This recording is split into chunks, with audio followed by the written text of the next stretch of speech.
BMW годинава треба наново да започне да ја пишува својата историја со сериските модели на Neue Klasse.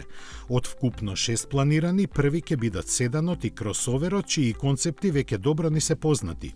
Ке ги следат нивните стилски карактеристики, кои како спон на класичното и футуристичкото им даваат дизајн со малку повеќе персоналитет и реална обликуваност.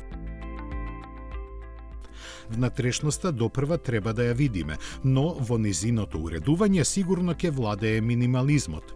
До сега нема многу информации за електричната архитектура. Додека се чека на нив, на пазарот ќе пристигне Gran Coupe верзијата на серијата 2, која порасна во големина. Номинално е означена како втора генерација, но под кожата многу работи остана исти. Од унапредувањата се издвојуваат стандардниот менувач со двојна спојка и подобреното ослонување кои даваат добра поддршка на помоќните агрегати. Најслабиот е дизел со 150 коњи, а за разлика од другите нема блага хибридна поддршка. Повеќе внимание секако ќе привлекуваат помоќниот 163 коњски модел и бензинецот со 170 коњски сили. Врвот на понудата е резервиран за бомбастичната М235 изведба, чии 300 коњи се распределуваат на сите тркала.